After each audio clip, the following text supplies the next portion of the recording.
A lot of this isn't going to make sense to you, and I'm sorry about that. I'm just going to start at the beginning, with the house.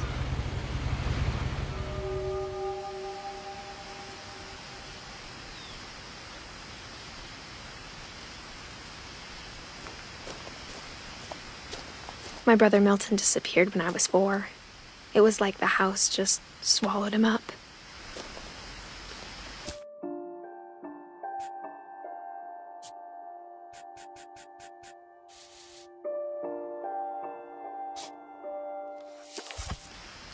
Someone had put up a chain link fence, but it looked like I wasn't the first person to hop it.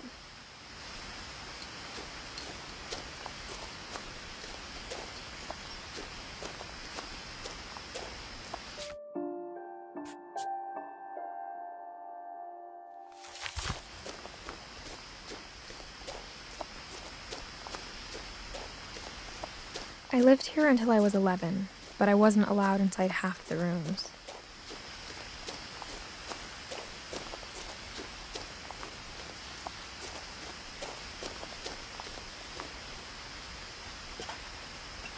Inside the mailbox were bills from 7 years ago, marked urgent, open immediately.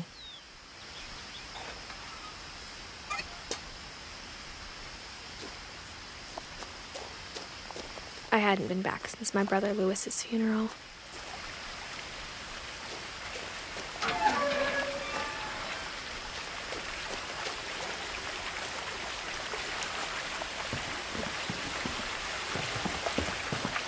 In her will, my mother left me a key but didn't tell me what it unlocked.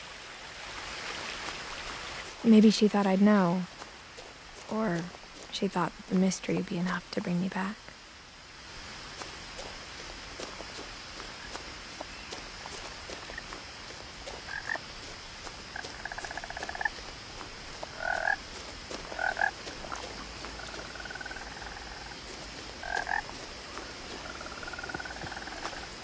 The truth is, even after I inherited the house, I never thought I'd come back to it.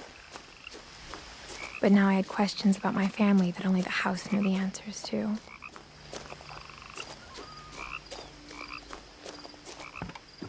The woods around the house have always been uncomfortably silent, as if they're about to say something but never do.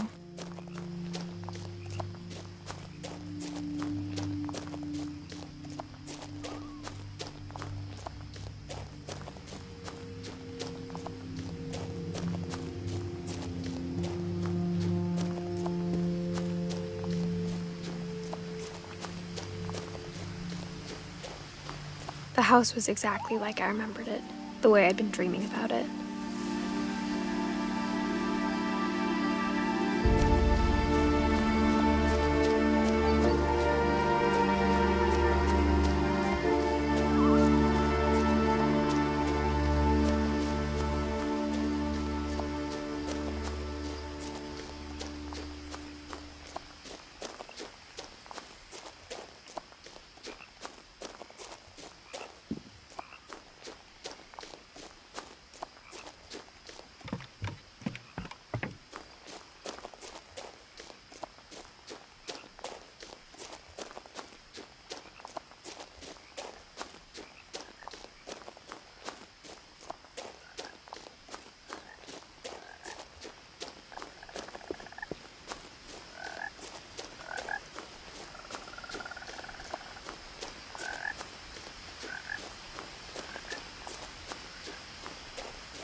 No one had driven this way in a long time, but I saw a few hoof prints.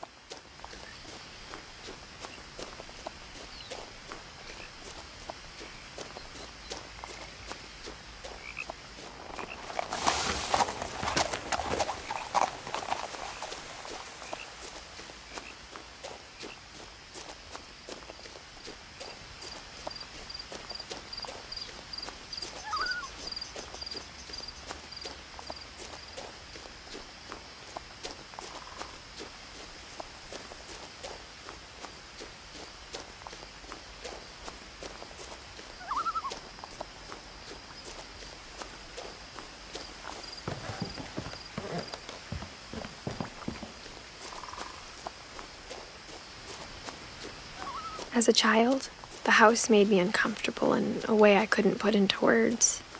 Now, as a 17-year-old, I knew exactly what those words were. I was afraid of the house.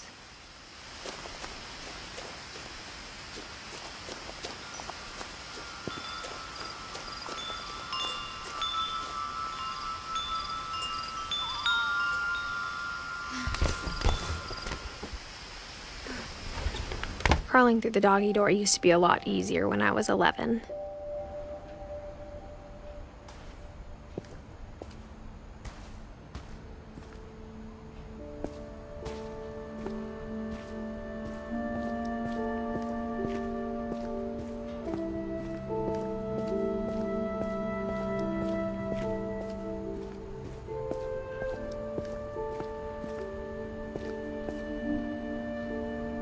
The power had been turned off the night we left.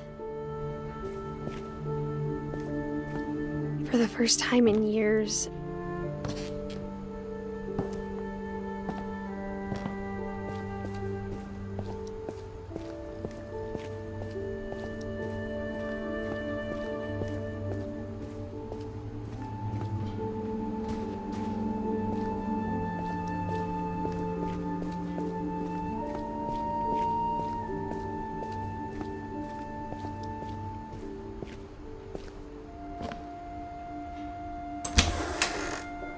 I felt like I was home.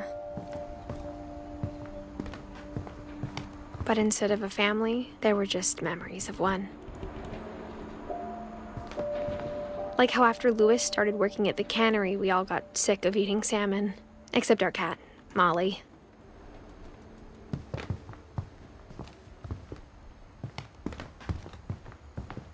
Nothing in the house looked abnormal. There was just too much of it. Like a smile with too many teeth.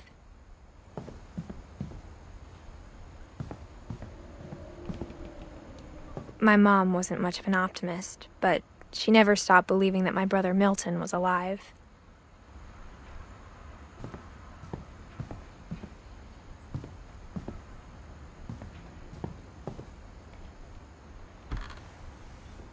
Edie told me once that every Finch who ever lived is buried somewhere in the library.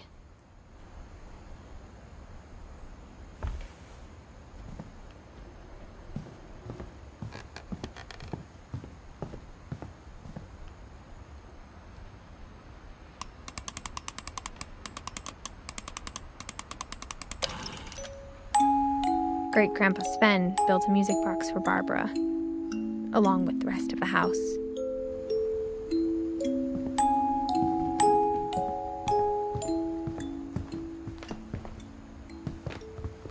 Even the fireplace had a story. Edie told me the bricks came from the original house, after it sank.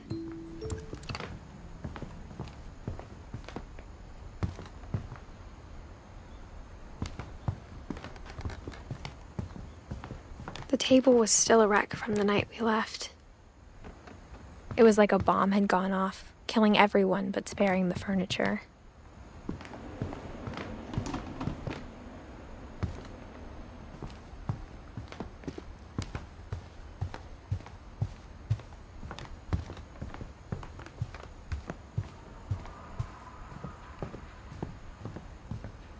Mom always told me to stay out of the basement, so I wasn't too surprised when the key didn't fit.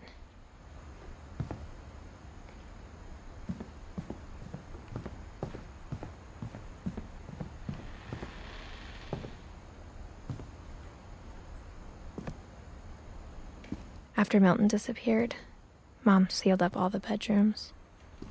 Then Edie retaliated and drilled peepholes.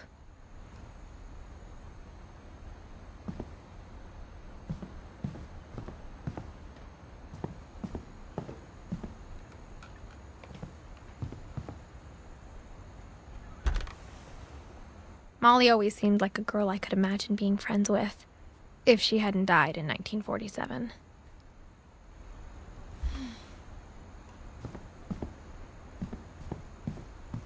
I spent a lot of time playing in Great Uncle Walter's room. I think my mom sometimes regretted not sealing it up.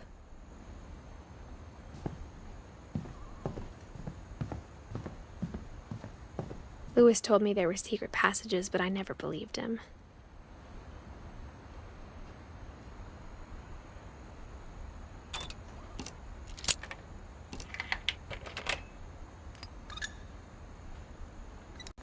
Turns out, my mom was really good at keeping secrets.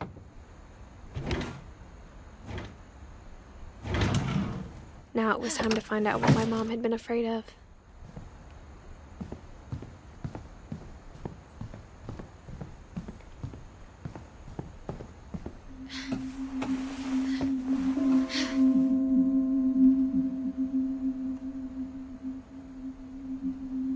From the paintings on the wall, it was clear my brother Milton had been here before me. Reading this, maybe it sounds like I had a plan. But I had no idea what was behind that door.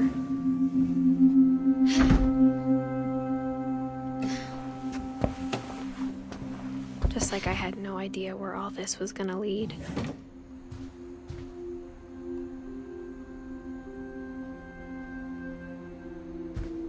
I grew up looking at Molly's room through the peephole.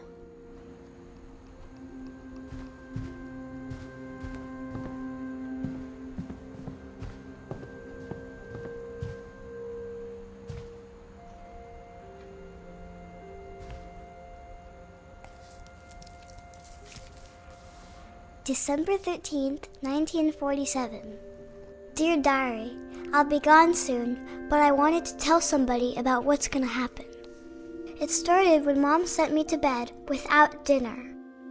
I woke up and I was starving, so I looked around for something to eat. The gerbil food was dry, but I didn't mind it.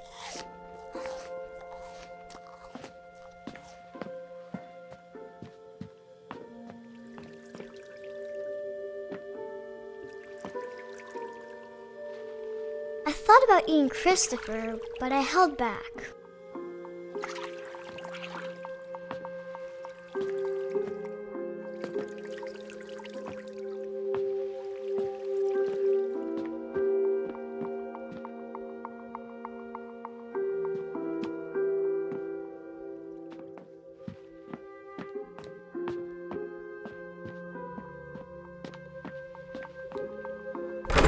Mom, can I come out now? Sweetheart, it's late. Go to sleep. My Halloween candy was all gone.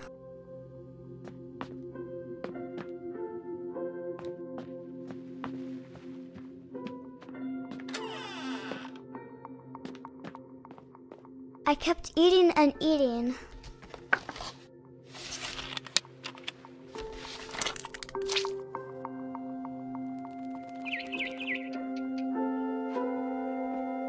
I ate a lot of things that night.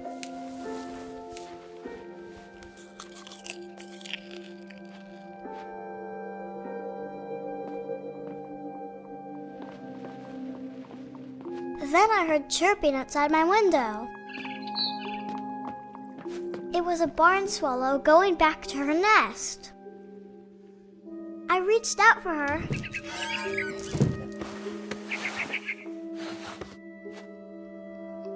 And suddenly, I was a cat.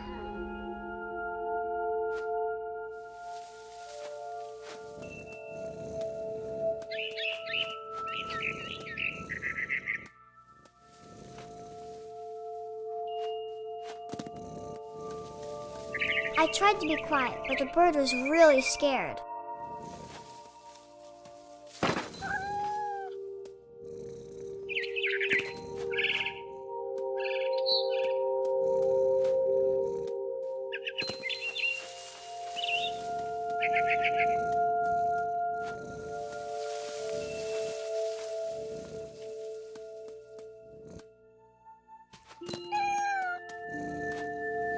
Mom and Dad didn't even look at me.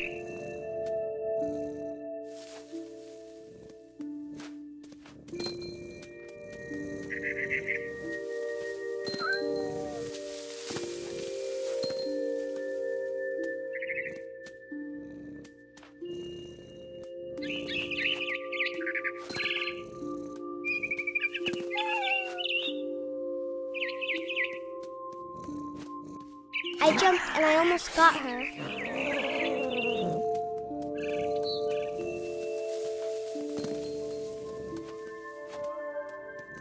I could tell she was getting really tired. Now I was up in the big tree. I promised Dad I wouldn't climb it anymore. All I cared about was eating that mama bird. I gobbled her up. And suddenly, I was an owl. First, all I heard was the wind. Then I heard little teeth nibbling in the grass.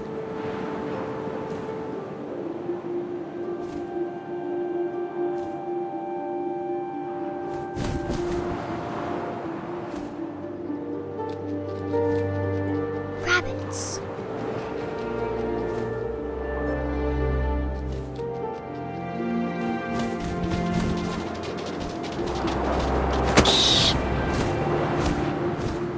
I imagined his face looking up and seeing mine through my talons. I swallowed him up, and I didn't chew one bit. Then I flew off to find something bigger.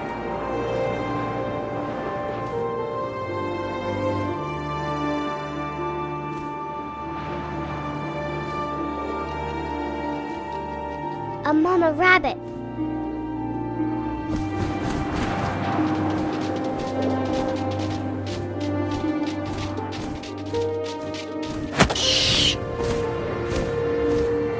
She was almost too big to carry. I started choking, but I couldn't stop eating. And suddenly, I was a shark.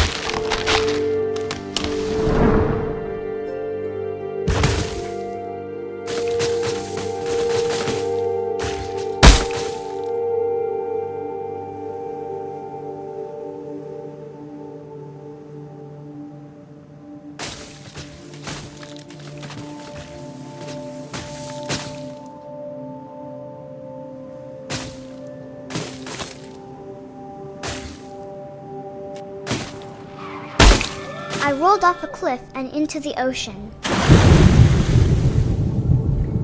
Now, I was hungrier than ever.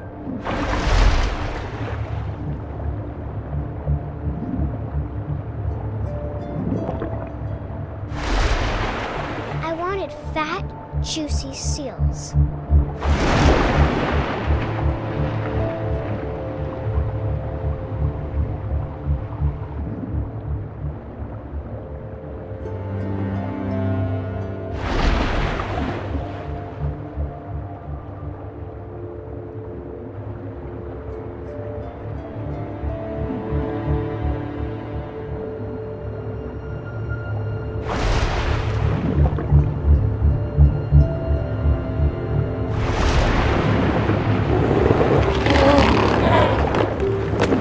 Off her flipper, and it tasted really good.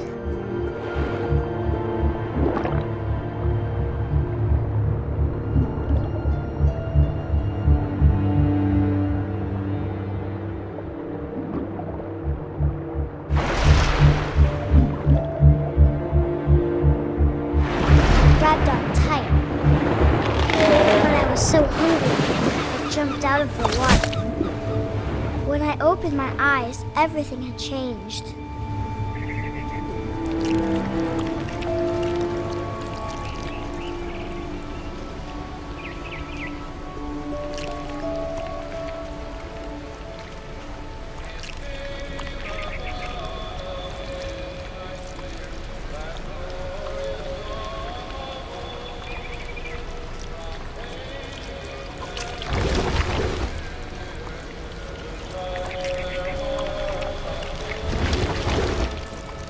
Now I was a monster, and I smelled people everywhere.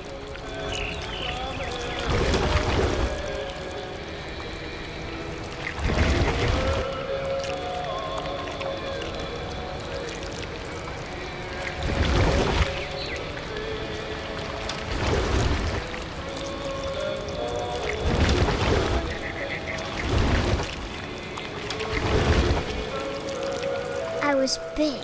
but I knew it's real quiet.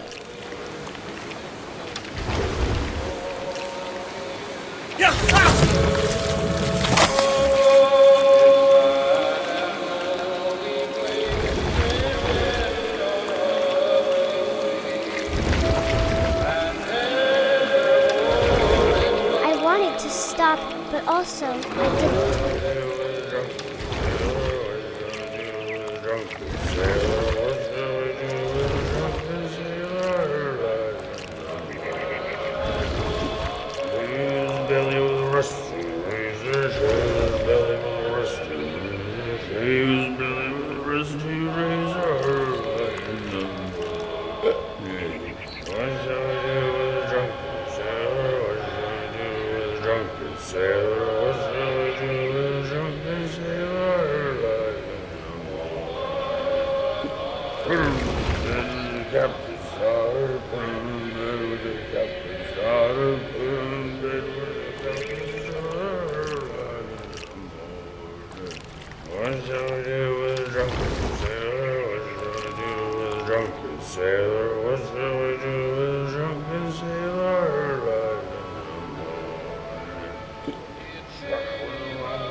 Passenger, I was still hungry, and to cross the water I smelled something new, something I had to have, so I swam towards it.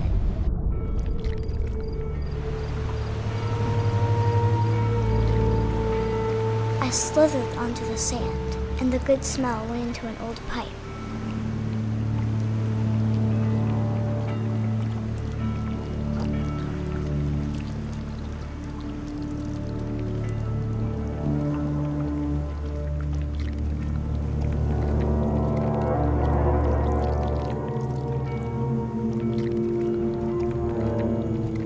I got closer and closer.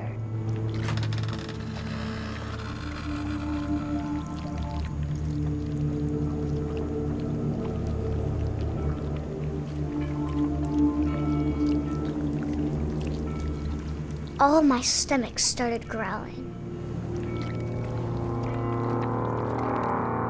And suddenly, I was me again. I held my breath for a long time, but I couldn't hear anything. I think it's waiting for me to fall asleep. But it's not going to wait much longer. It needs to feed, and we both know I will be delicious.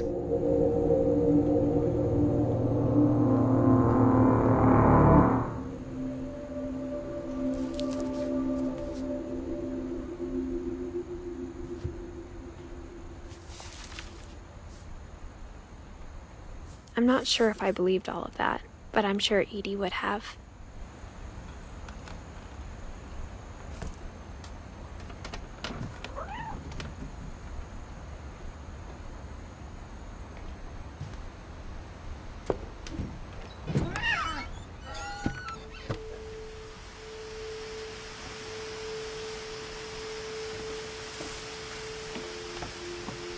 This will be obvious later, but my mom never told me any of these stories.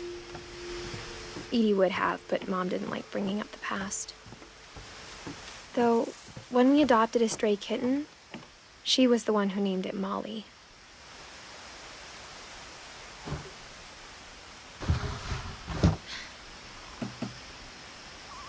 I spent a lot of time in Great-Grandma Edie's room.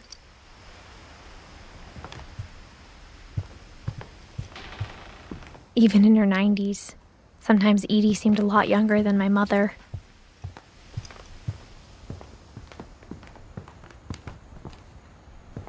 Her room was like a museum. For 500 years, the Finches have been famous throughout Norway for their fortune and misfortune.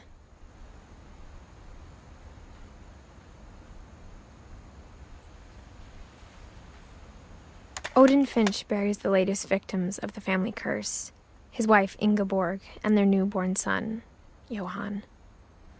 On January 7th, 1937, he set sail with his family and his house, hoping to leave the curse behind. But 40-foot waves off the coast of Washington send the house and Odin to the bottom of the sea.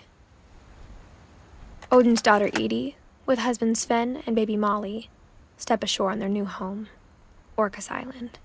Odin Finch is the first to be buried in the new family cemetery. His daughter Edie is already dreaming of a new Finch house.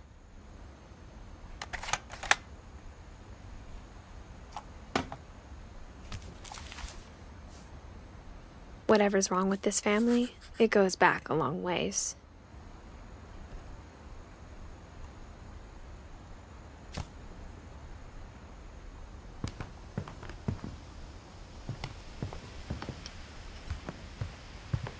When Edie told people Sven was killed by a dragon, she could also have said he was building a dragon-shaped slide that collapsed. She could have, but she didn't.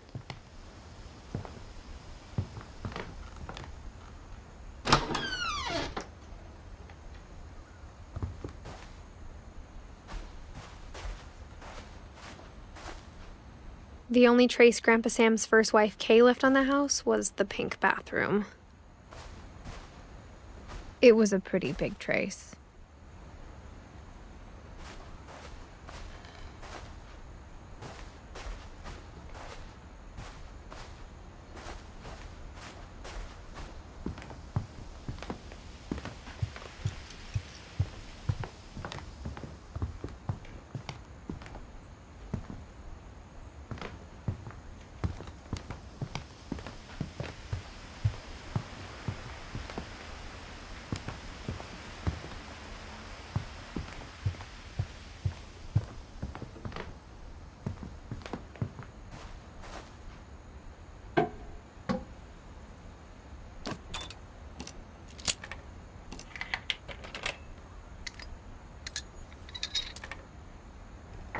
There's a secret in this bathroom. It's in the last place you would look. It isn't in the cupboard. It's hidden in this book.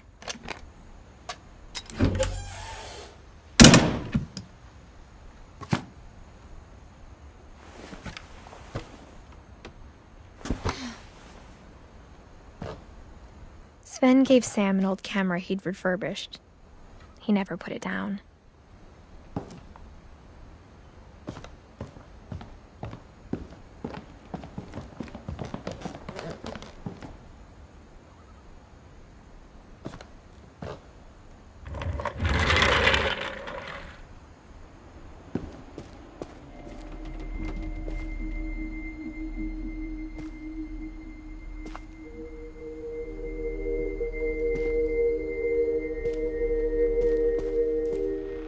I knew Grandpa Sam had a twin.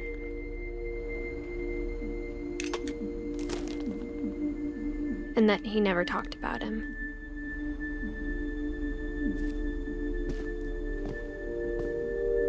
I guess my grandpa didn't like history any more than my mom did.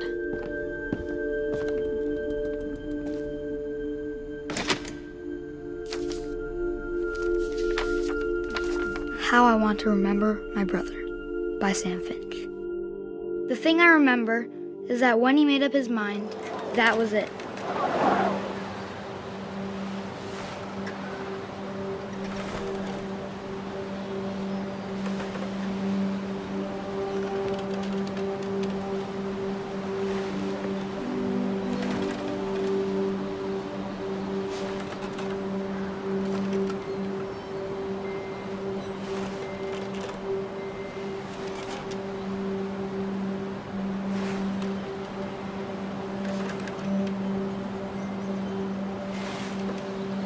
My brother said he'd die before he ate another mushroom. And he did.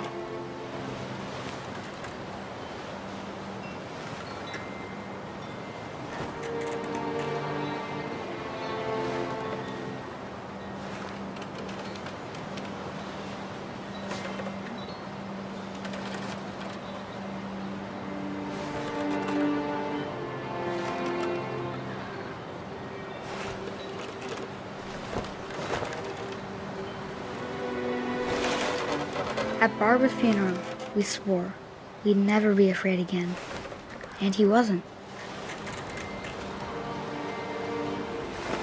I think Calvin always wanted to fly.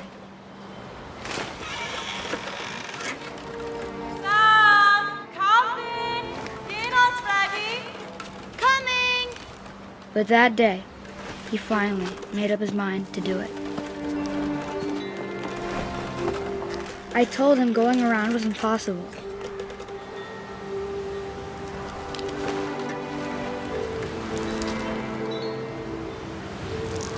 Maybe if I hadn't said that,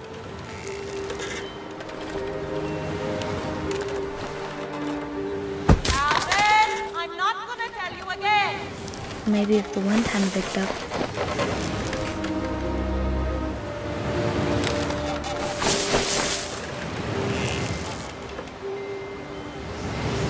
Then maybe he'd still be here. But I doubt it.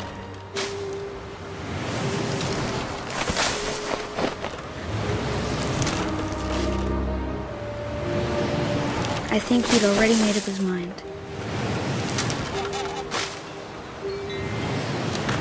That's what I want to remember about my brother.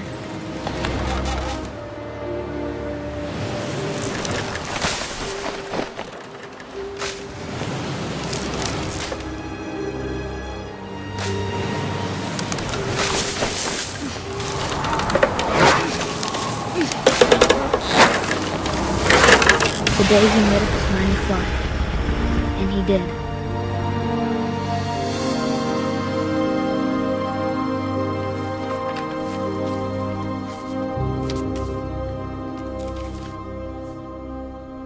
Calvin's story felt strangely familiar. When I was younger, I remember trying to do the exact same thing.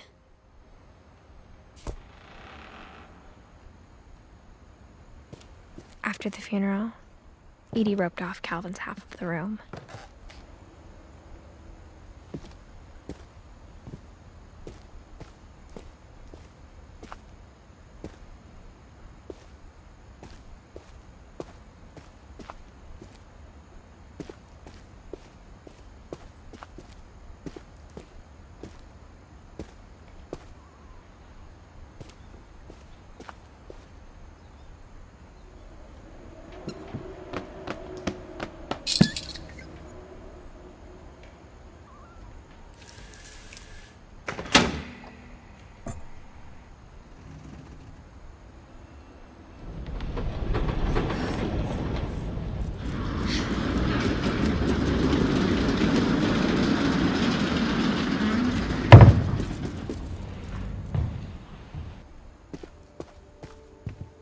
The passages were a pretty tight fit.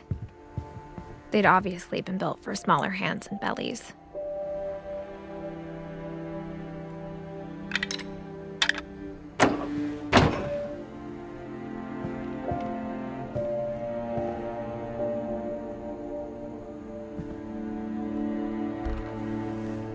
Barbara was a child star for 2 years, until America grew out of it.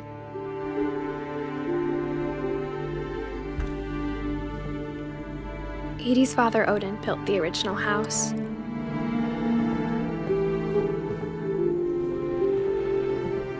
Whenever people ask me about my family, the first thing they always want to know about is Barbara.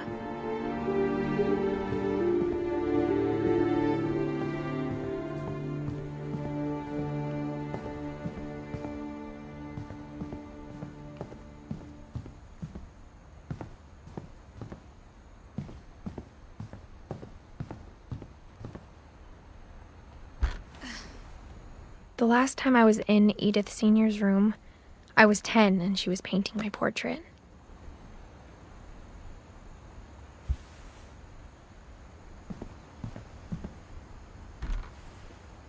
As a kid, I just assumed every house had peepholes and sealed rooms you weren't allowed inside of.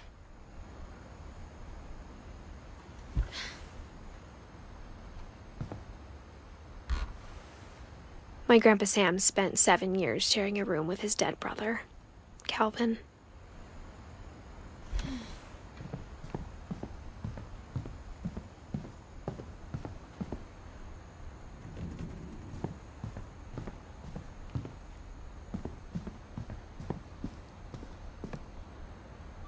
Mom must have locked the third floor stairs on the night we left.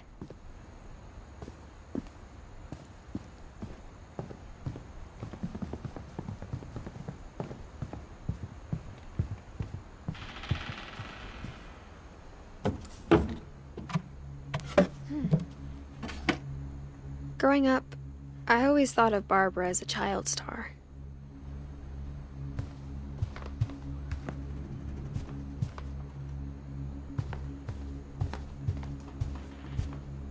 I never thought about how hard it must have been for her afterwards.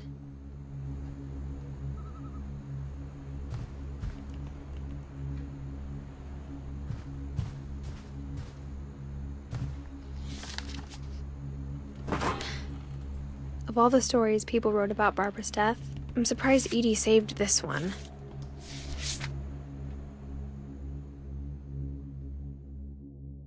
Old Jack here with another ghastly tale inspired by America's most unfortunate family.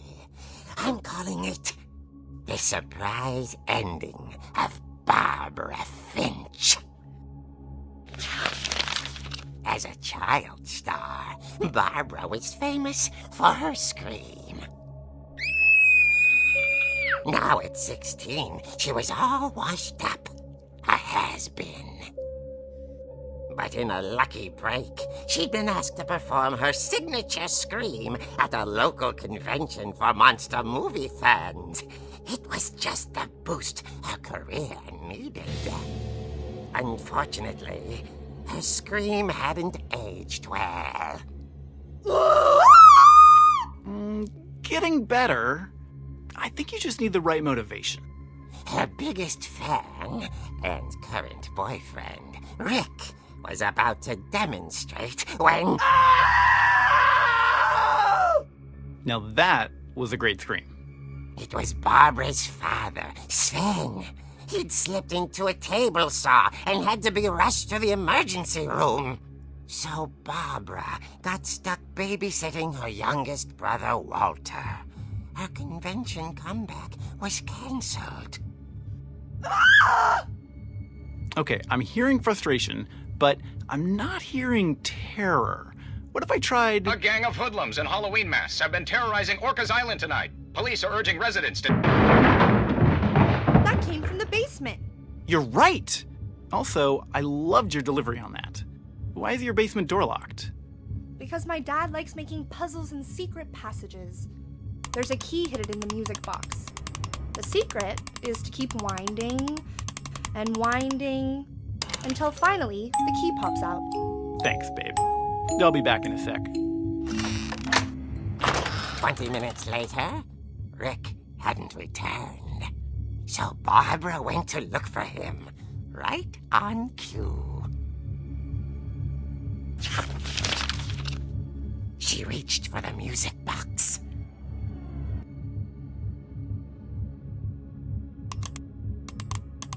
And as she wound the key, she listened for Rick, but the house was silent.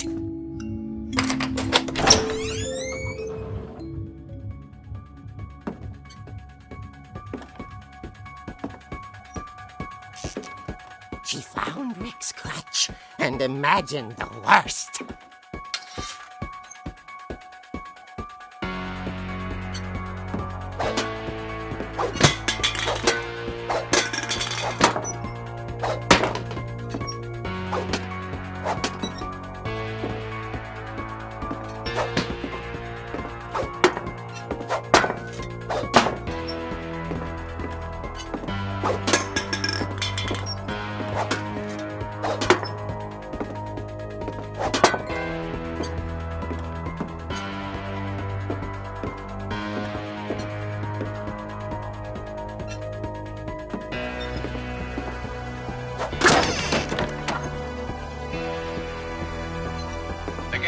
as the infamous Hookman killer, Dr. Carl Hamill, who impaled and then ate his family 10 years ago tonight.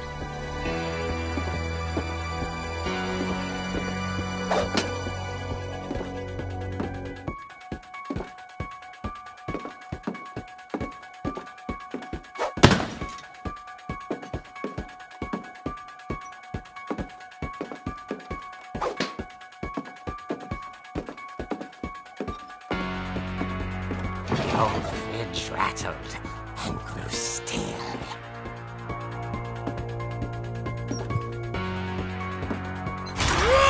Oh dear!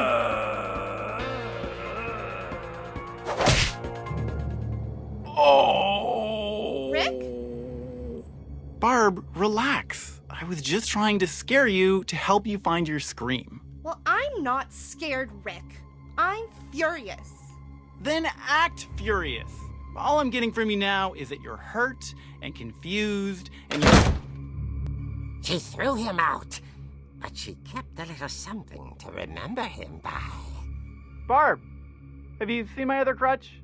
And she was still holding it when she fell asleep watching the late picture show. Hours later... Barbara! Walter, what's going on up there? Ah! Okay, I'm coming up, but if this is a trick, you're dead, Walter.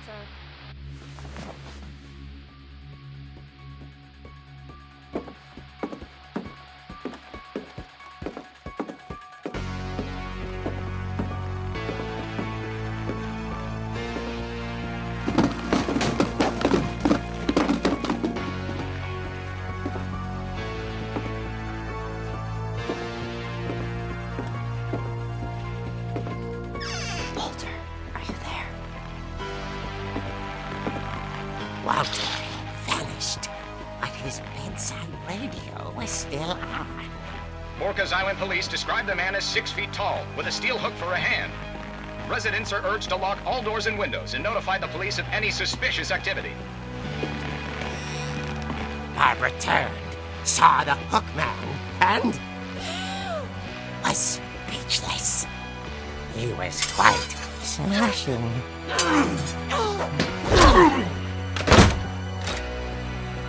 And the irony was, he couldn't get enough of Barbara. Okay, Barbara, there's gotta be another way out of here.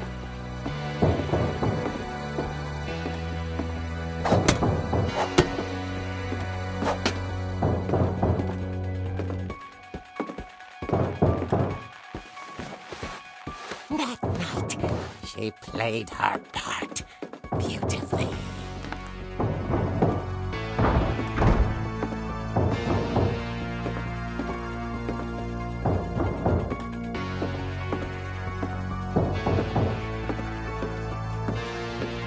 She thought about abandoning Walter, but just couldn't do it.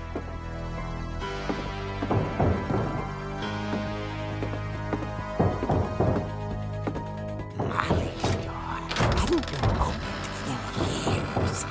The hinges groaned.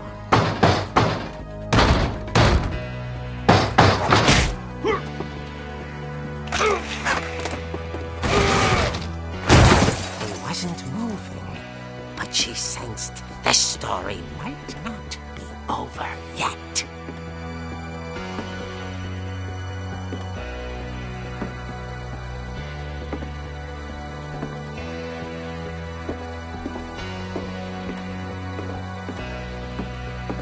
The hookman had vanished. She listened for his breathing, but all she heard was...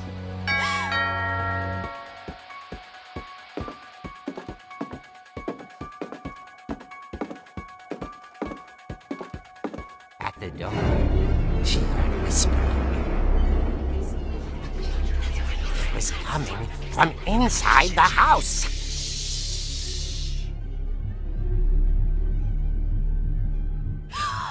Oh dear.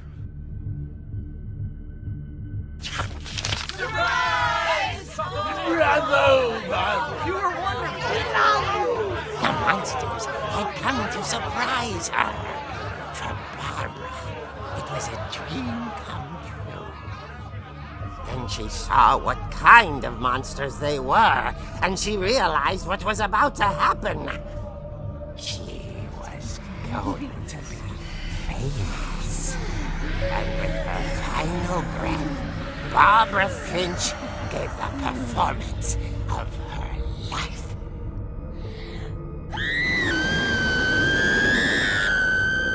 I wasn't there myself, but I hear Barbara was magnificent. Poor girl. She had a taste for stardom. But unfortunately, so did her fans. Of course, the police blamed it all on poor Rick, who disappeared the same night. And little Walter? Hiding under his bed the whole time. He took it all pretty hard, but that's another story. As for Barbara, tucked inside the music box is all they ever found of her. Her ear. Now that's what I call a real eerie tale.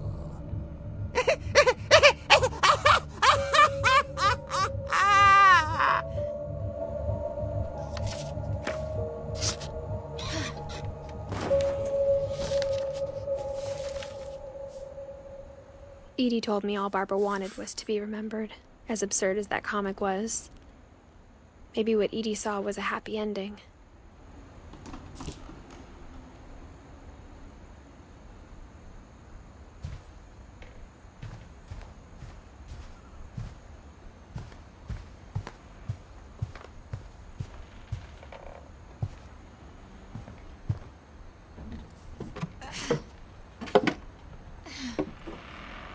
I guess now I know why Mom didn't like me playing with the music box.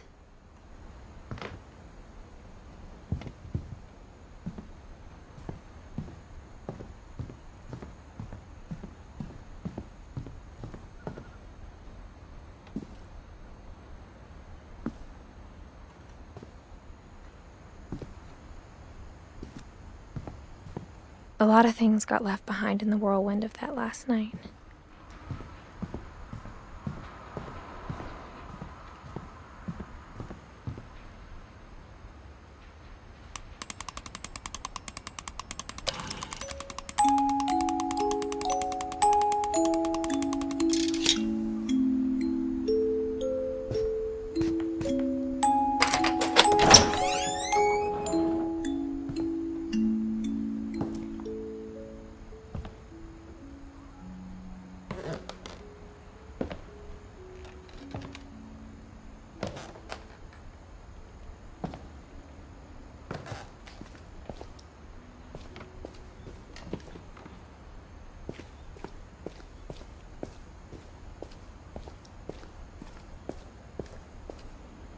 Mom said the basement was off limits, unless I wanted another tetanus shot.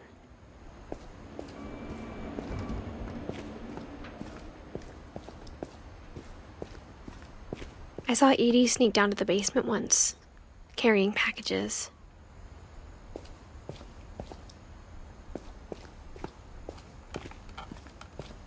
I thought maybe she was hiding presents.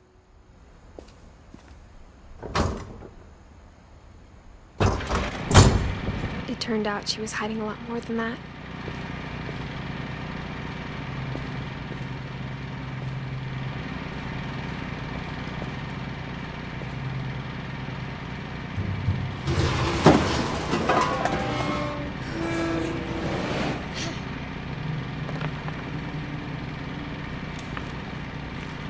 I remember asking Mom once about where Walter had gone. She said after Barbara died, he got as far away as he could.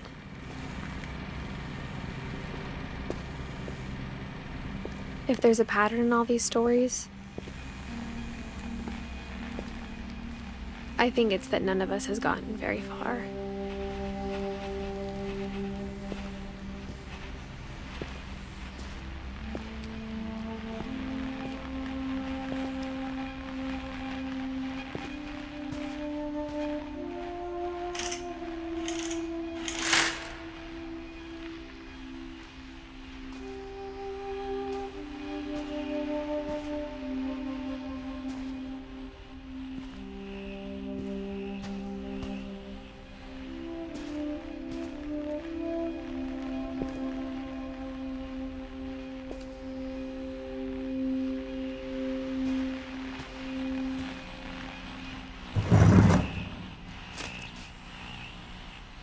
Goodbye, everyone.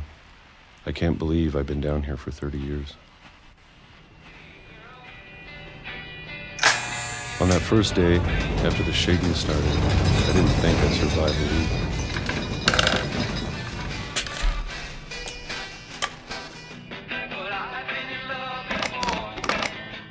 But after a few days, I settled into a routine. That's what kept me sane. Having a schedule, living for today. I always expected to be dead tomorrow. But if you wait long enough, you get used to anything.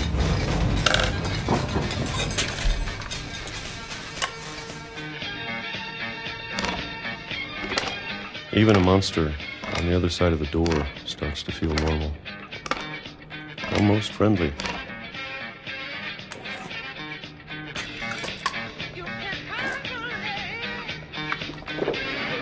And then one day, everything just stopped. Whatever that thing was, it was gone. Maybe it got tired of waiting. Or maybe I just got tired of being afraid.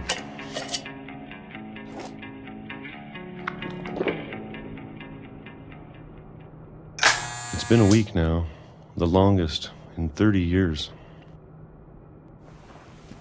I'm done waiting. I have to leave while I still can.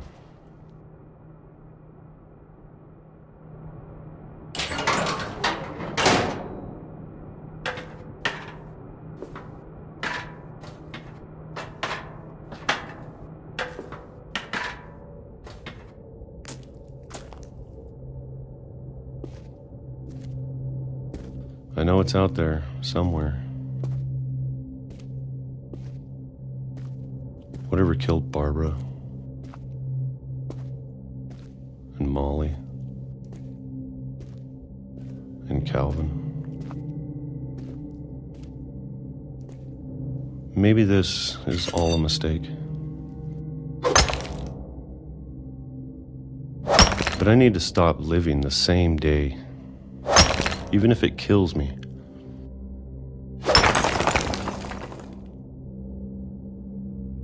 Whatever's out there, I want you to know I'm ready for it. I'm going to appreciate all of it, especially the food. I don't mind if I only have a year left. Or a month. Or a single week. I'd be happy with 1 year day. I can already imagine the sun on my face.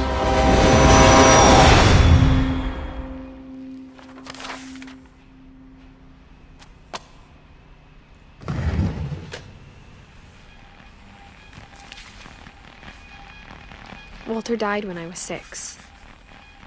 I can't believe my mom never told me he was down here.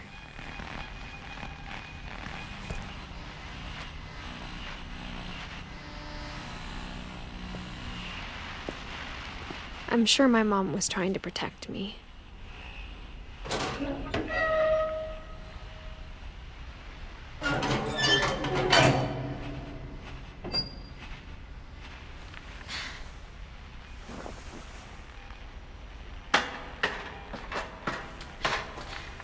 Maybe she was afraid I'd end up like Walter.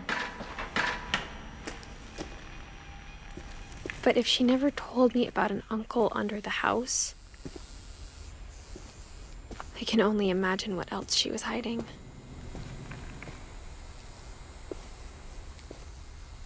I don't want to make the same mistakes she made.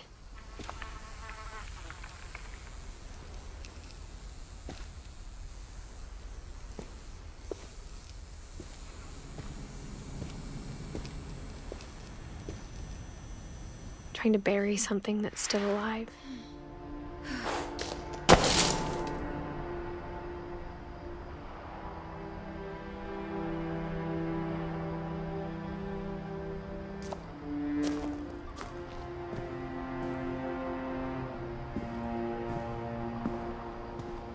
Now that there's only one of us left, or maybe two, I thought it was time I heard the stories for myself and found out what happened to everyone else. But now I'm worried the stories themselves might be the problem. Maybe we believed so much in a family curse, we made it real.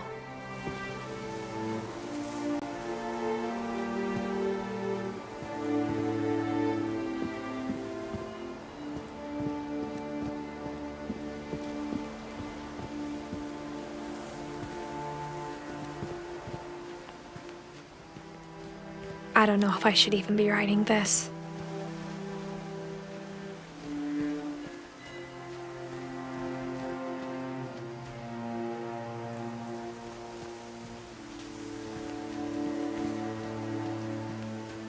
Maybe it'd be better if all this just died with me.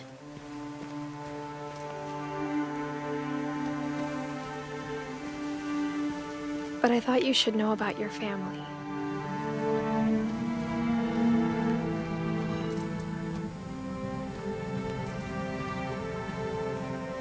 And the history you're a part of.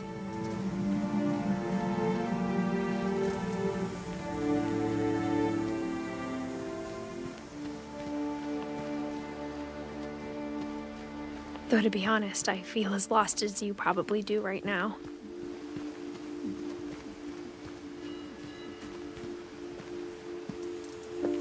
I think the people in these stories believed them, for what that's worth.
And when you look at the house, that history of imagination and stubbornness and madness, any of it seems possible.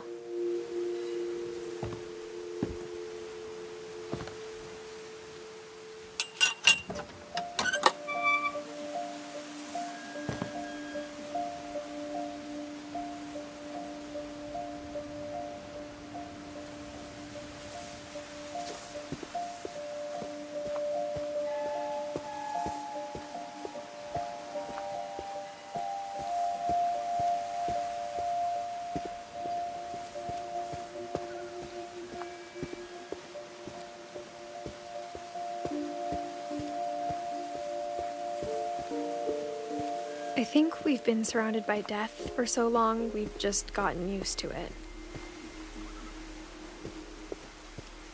What kind of family finishes building a cemetery before starting the house?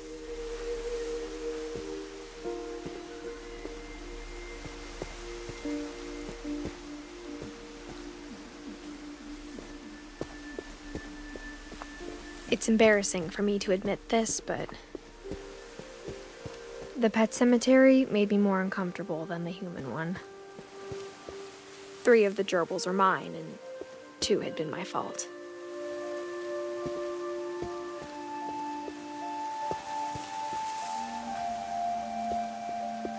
Sven built the house, but it was Edie who designed the cemetery.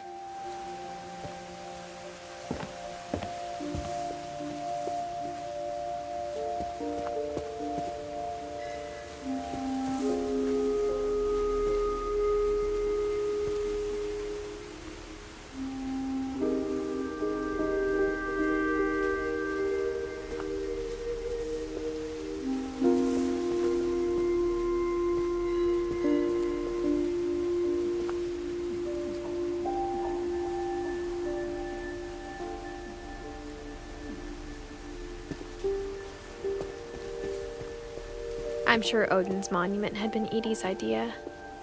My mom was always trying to move on, but for Edie, the past never went away.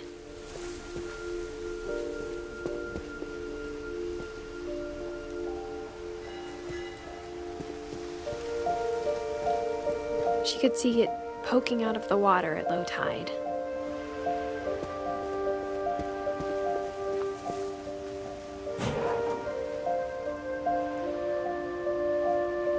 Edie said she dreamed about the old house every night.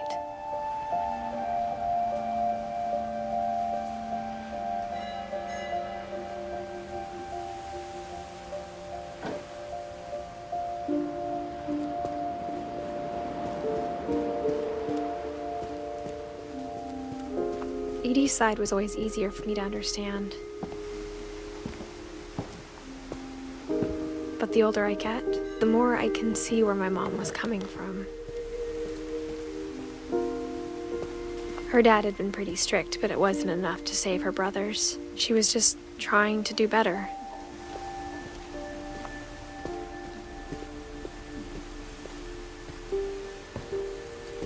She lost 2 of her brothers, just like I did. I get why she tried so hard to protect us.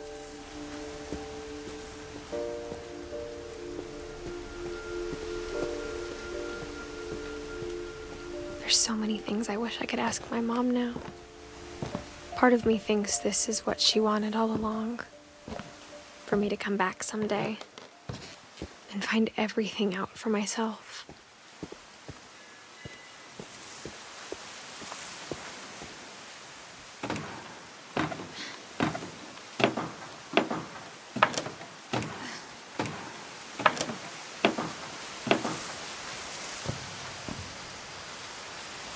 But looking back on it now,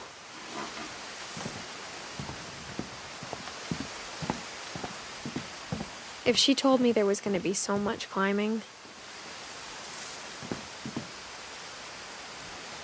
I never would have come when I was 22 weeks pregnant.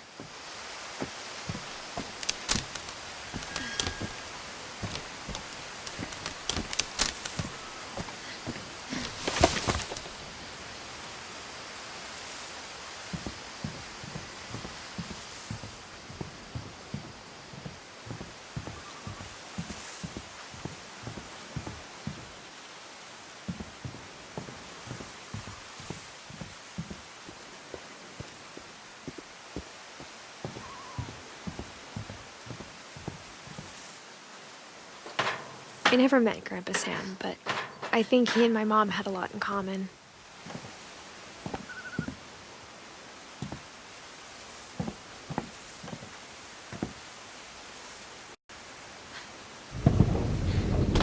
They were both pretty intense. Sam spent his life shooting photos, but Mom said he got nervous being in front of the camera. I guess we're all afraid of something.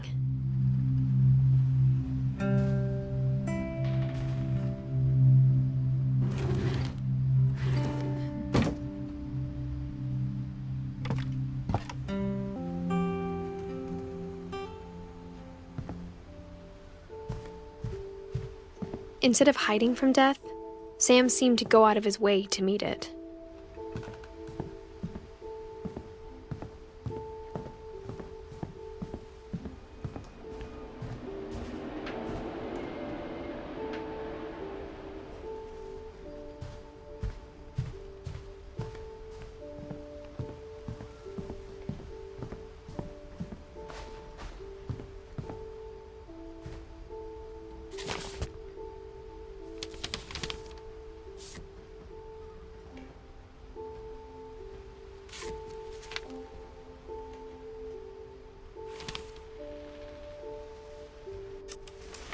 Dawn, I promise, you'll never forget this weekend.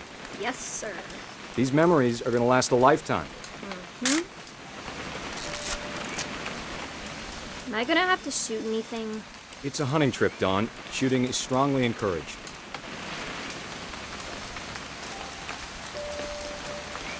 What? Perfect. It's gonna rain the whole weekend, isn't it? Please just take the damn picture. Hey, language.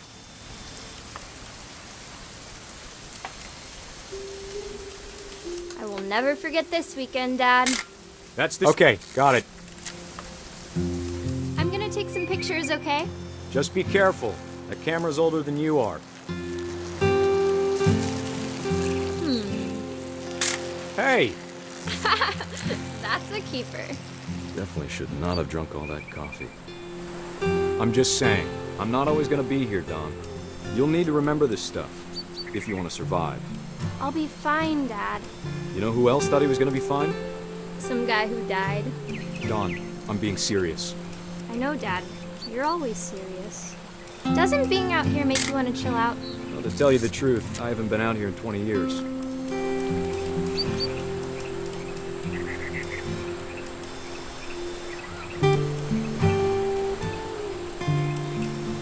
Last time I was with my brother Calvin. Man, that was a great trip. Your grandpa Sven taught us how to fish, how to build a fire. We found an old logging trail. There were deer everywhere. I bet if I could remember where that trail was, we'd spot a buck for you in no time. Give me a minute to check the map.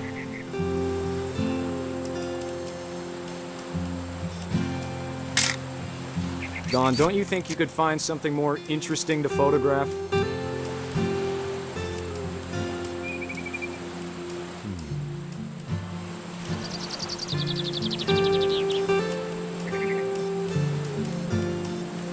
Let's see.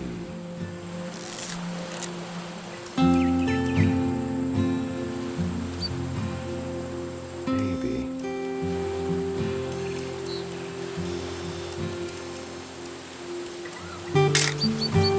Was it?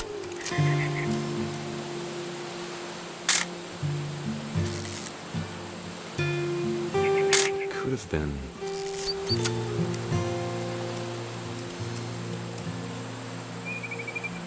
Dad! Good eyes, Don. Before you take the shot, let me get a picture of you.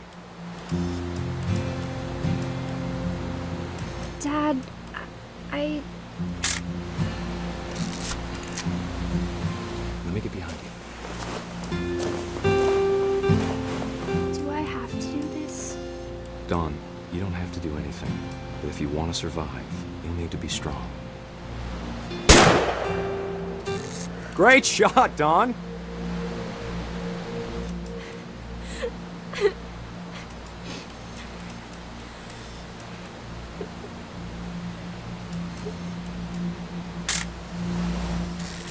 I'm proud of you, Don. Always remember that, okay?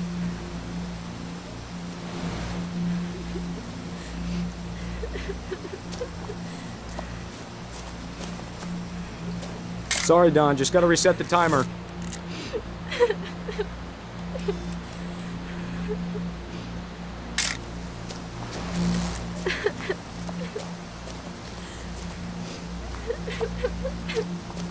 Dad, it's twitching. I think That's it's totally normal, Don. Just focus on the camera. Try not to think about... Dad!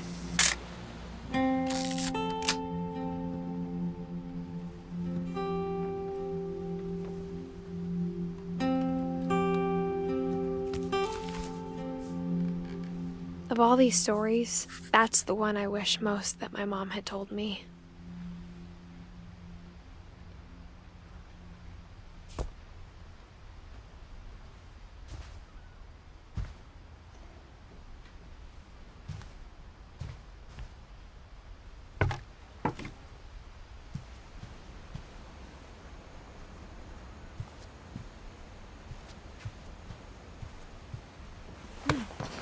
After Sam died, my mom and Edie got really close.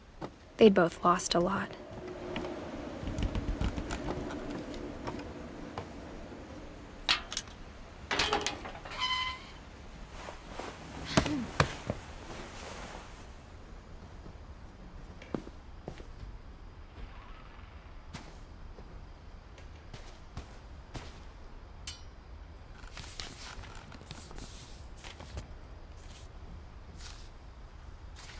Dear Kay, do you remember the way Gregory used to laugh when he thought he was alone?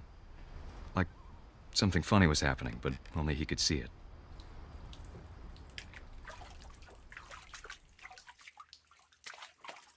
I think he saw things the rest of us don't.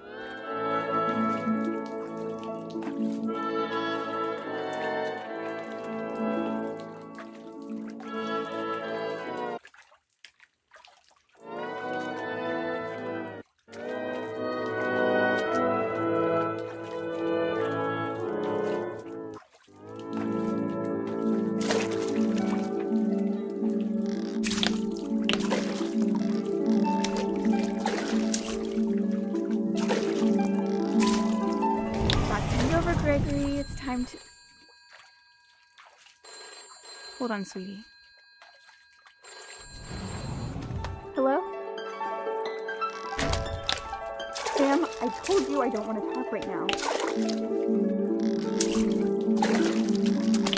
I wonder what he saw.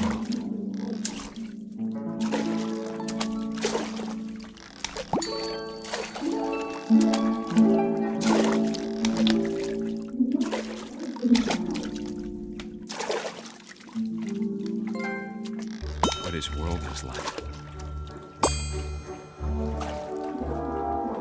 He reminded me so much of Calvin. Lost in his imagination.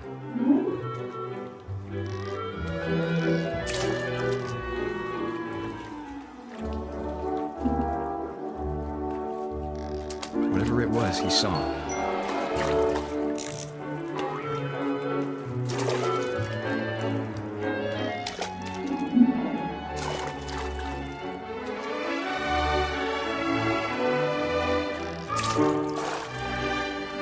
Sure made him happy.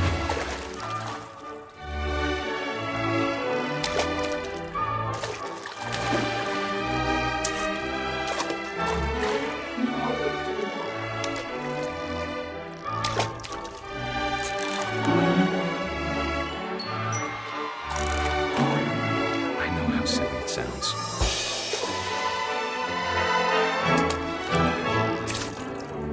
That I worried about a baby being too happy.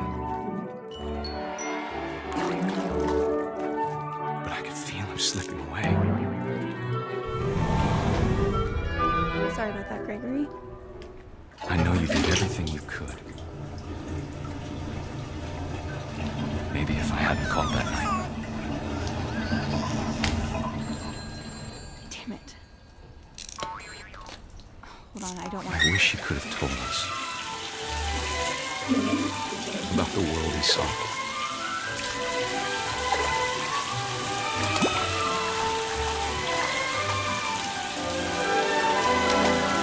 There's so much I don't understand about Gregory, about everything.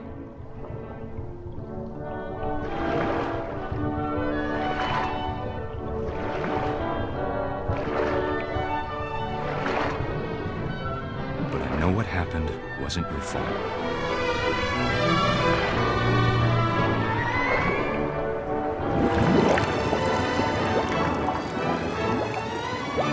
Sure he's happy. And he'd want you to be happy too. Good luck, Kay. Love, Sam.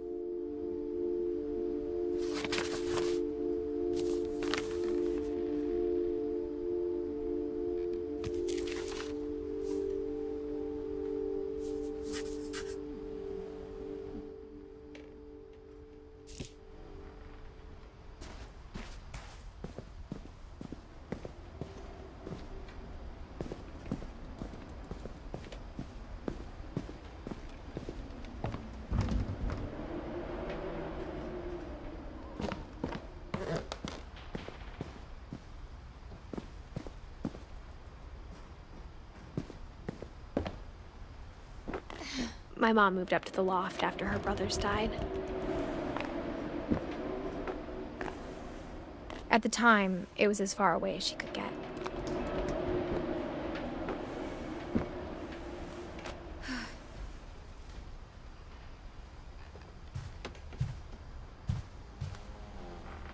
can't imagine what it was like for her to lose 2 sons after she'd already lost 2 brothers. She spent a summer building houses in Calcutta, where she met my dad, Sanjay.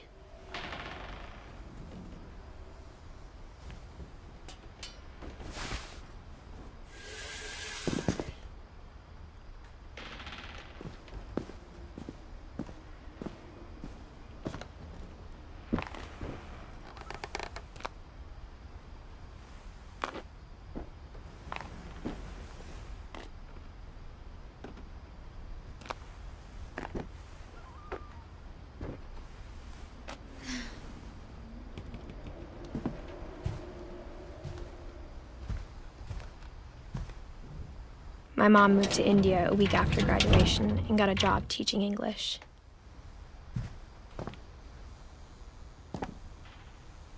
Louis was born a year later.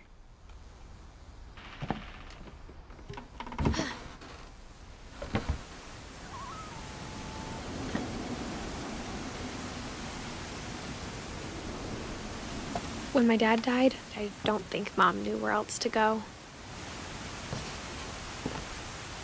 I'm sure Edie was happy to have her back.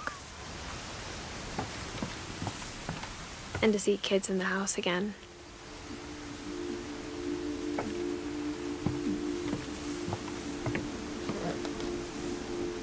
The house had to get a little bigger, but Edie was used to that.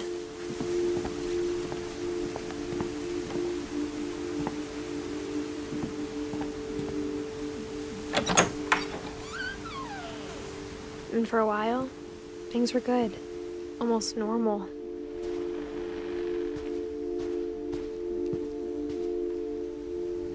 But it didn't last.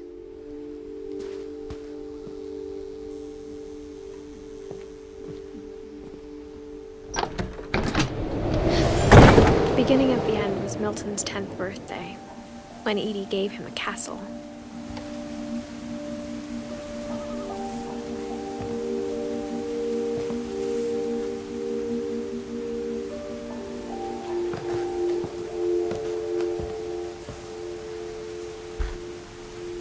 After Milton disappeared, the only thing he left behind was a room full of paintings.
Milton Finch in The Magic Paintbrush.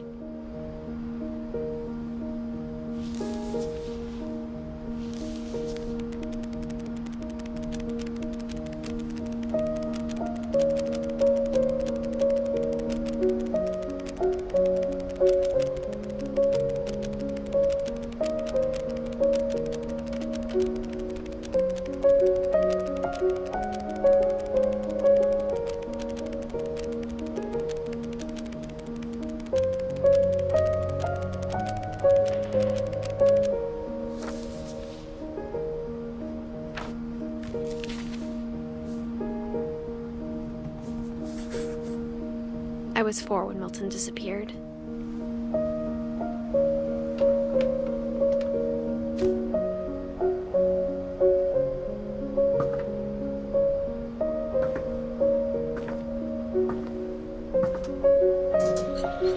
Mom spent months searching for my brother.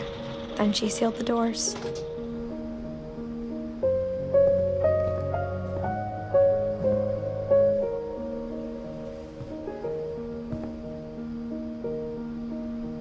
Whatever Milton had found in the house, Mom didn't want it getting out.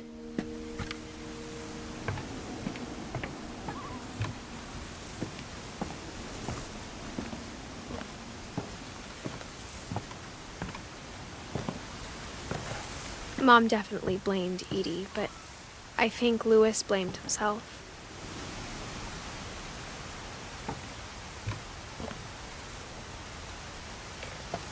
After he graduated, he just spent more and more time in his room, until Mom got him a job at the cannery.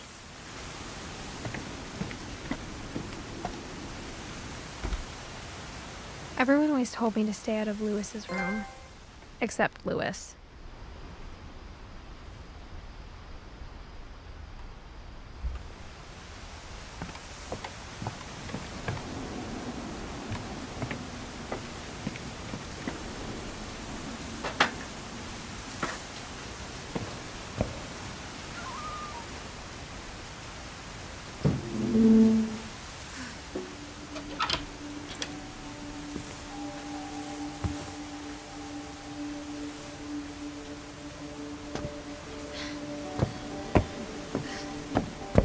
Louis's room smelled very, very familiar. That part of him lived on.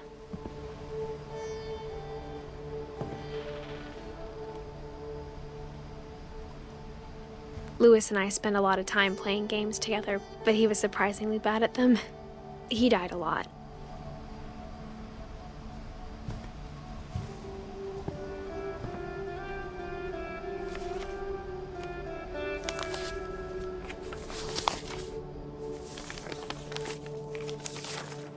Dear Mrs. Finch, as Louis's psychiatrist, I can understand your desire for an explanation. As I see it, the trouble began in January, shortly after we convinced your son to seek treatment for substance abuse. Newly sober, I believe Louis first noticed the monotony of his daily life.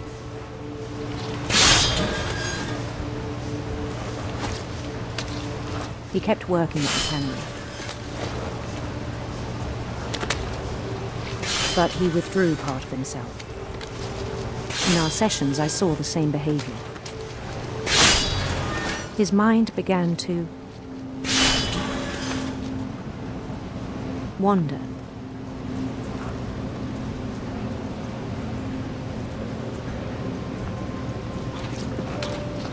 I asked him to describe it. He said he started small, imagining a labyrinth. He'd feel his way about. Then something moved. Bats. And toads.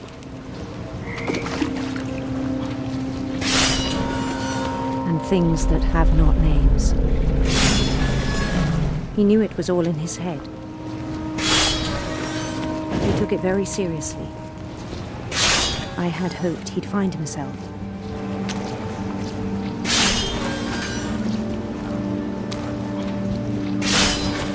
But he found something more. I worried about him then, daydreaming at the cannery. I spoke with his boss. But he said Louis had become a model employee.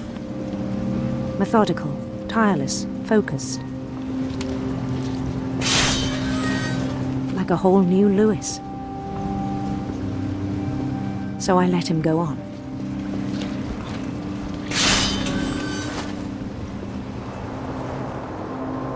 I even encouraged him. It seemed very promising at first. He told me he'd made a new friend.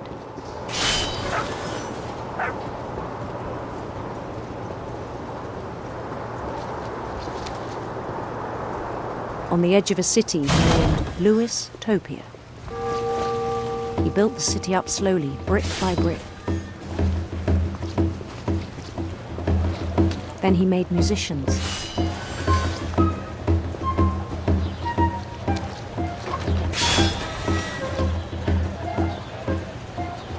And songs for them to play.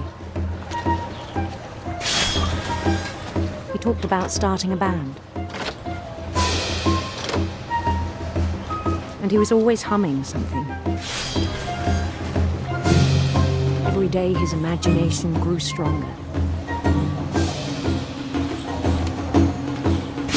He no longer spoke at the cannery,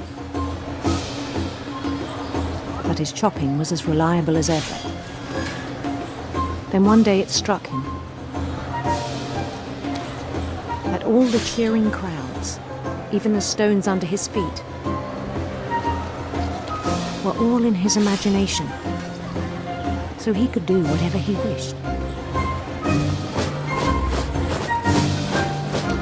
He held an election for mayor, and he won. They begged him to stay, but his mind was already wandering. It became a game for him.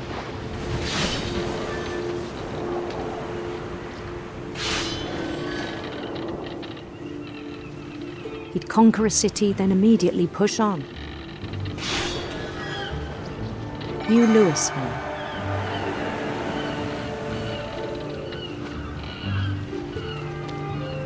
St. Louis. He started drifting away from our reality.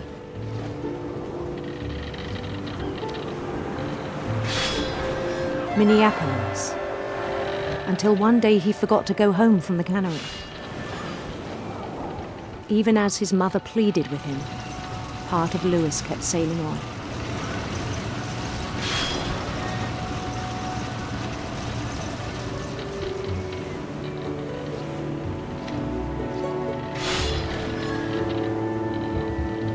In Louisburg, he heard rumors of a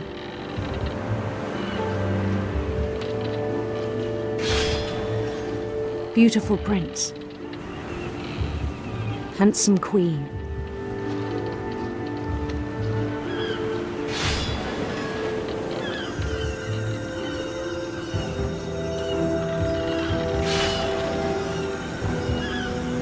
the queen was on her own quest for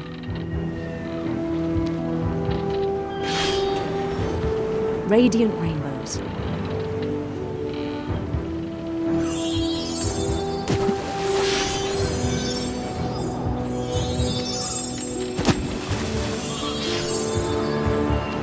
He followed the sound of her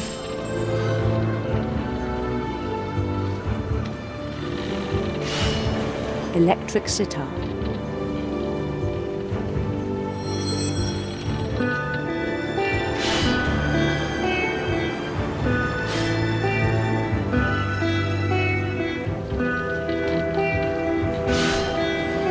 His chase led him to a golden palace east of the sun and west of the moon.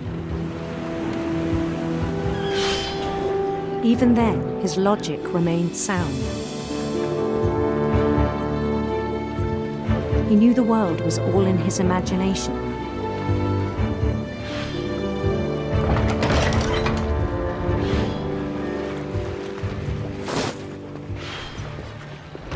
But he was so proud of having created it. In his own eyes, he'd become something greater than a king.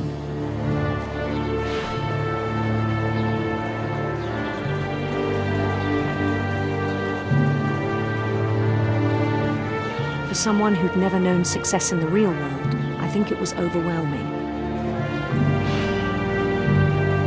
And then it struck him that the real Louis was not the one chopping salmon, but the one climbing the steps of a golden palace.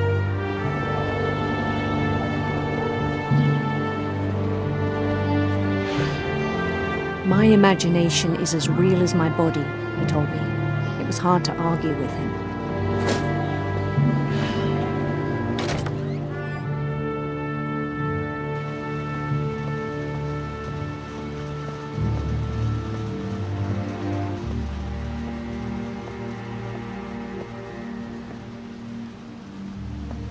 He began to forget the world we know.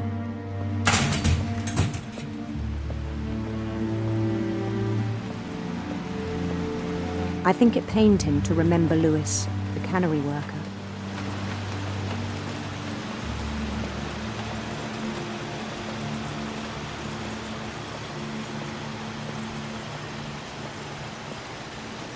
He began to despise the man with a royal contempt.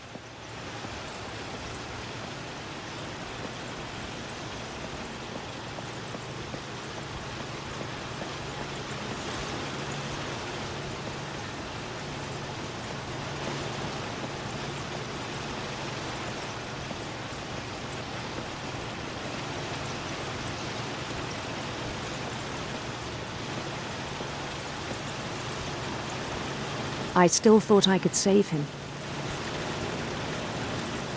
Even after he said he was being crowned king over all the lands of wonder. The palace would be packed with his companions.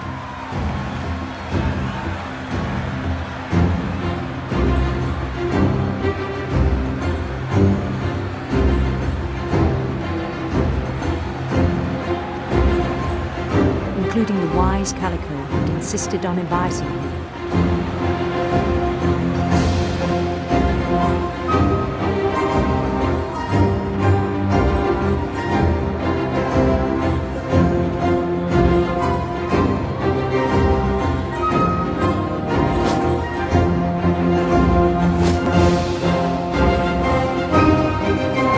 His queen waited, holding his crown.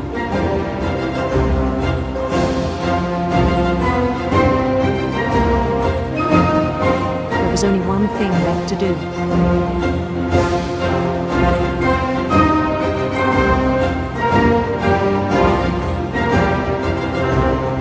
Bend down his head.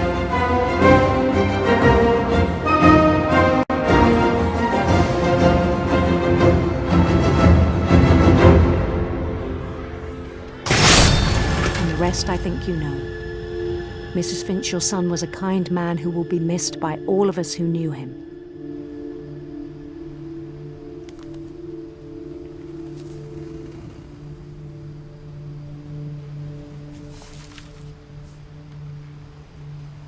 My brother was really cool. I wish you could have met him.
On the way back from Lewis's funeral, my mom told me to start packing.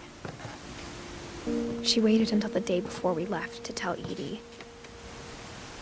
I'm not sure if she wanted to make it easier or harder.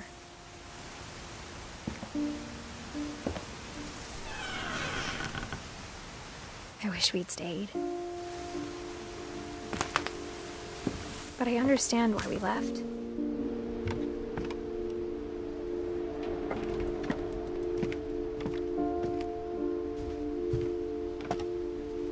My mom ended up leaving everything behind.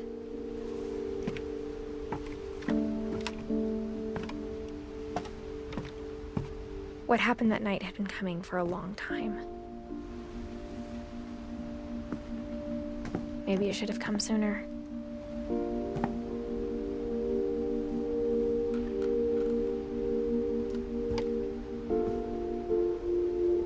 But it had to end one way or another.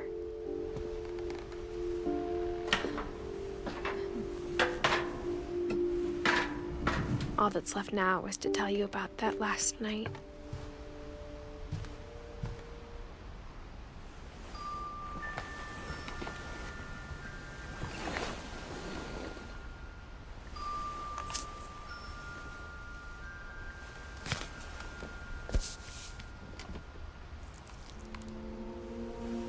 That whole last day, Edie just watched us pack and didn't say a word.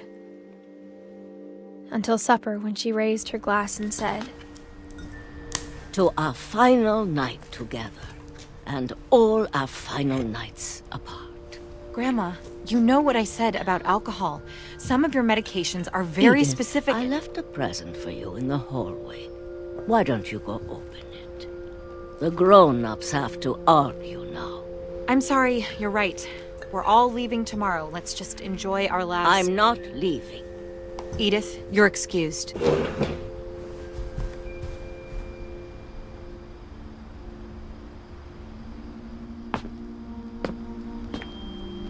The power had been shut off that morning, but Edie always had plenty of candles.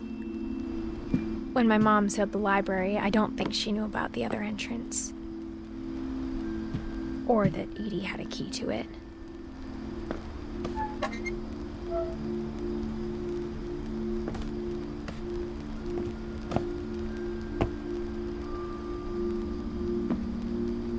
That thing you're afraid of isn't going to end when you leave the house. Edith has a right to know these stories. My children are dead because of your stories. I think it's best if Edith and I leave tonight. We'll have the nursing home send a van for you in the morning, okay?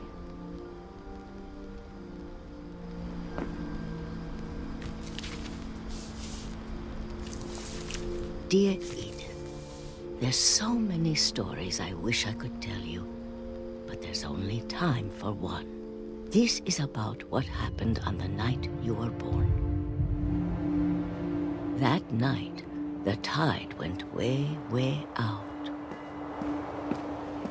It was the first and last time I ever saw the old house aground. There'd been an earthquake out in the middle of the ocean. They called it the lowest tide in 1,000 years. God, it smelled awful. You know, I've seen that house every day of my life.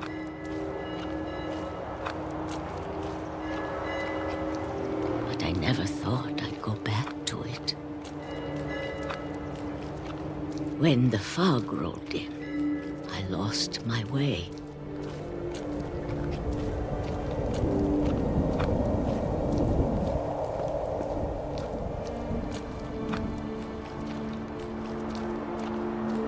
I got turned around.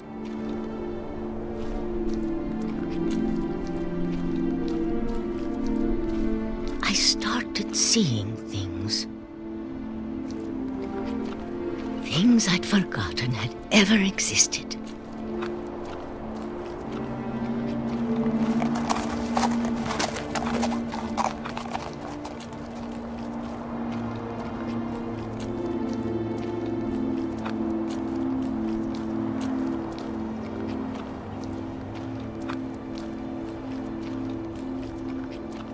But when I saw them, they felt like old friends. That night, a lot of things came back to me. Or maybe I came back to them.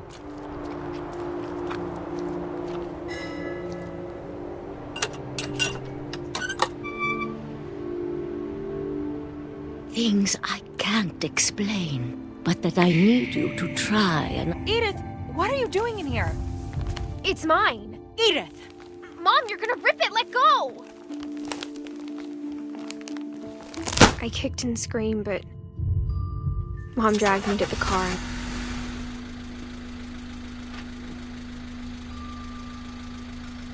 I never saw Great-Grandma Edie again. The next morning, the band came to pick her up, but she was already gone. After that, we moved around a lot.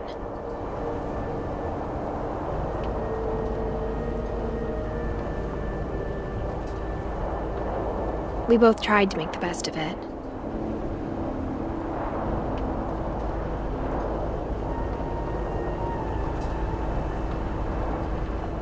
A few years went by.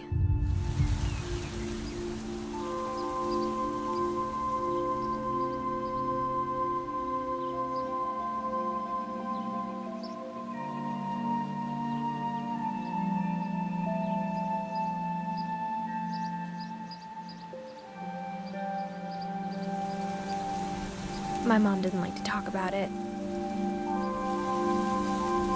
But she started getting sick a lot. The rest happened pretty quickly.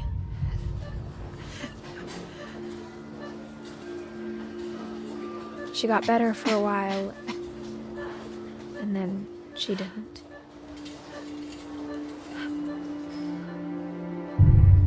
And then I was alone.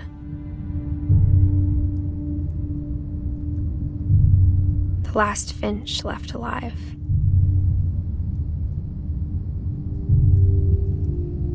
Until I found out about you. I'm still not sure what to tell you about all this.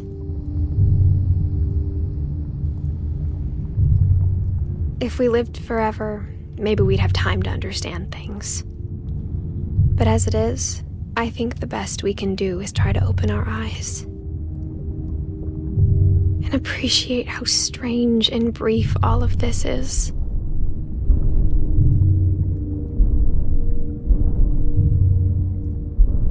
This journal was supposed to be for you. But now I hope you'll never see it. I just want to meet you and tell you all these stories myself. But I guess if you're reading this now, things didn't work out that way.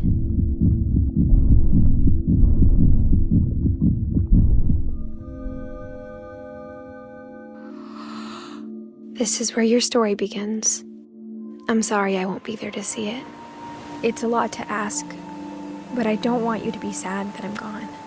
I want you to be amazed that any of us ever had a chance to be here at all. Good luck.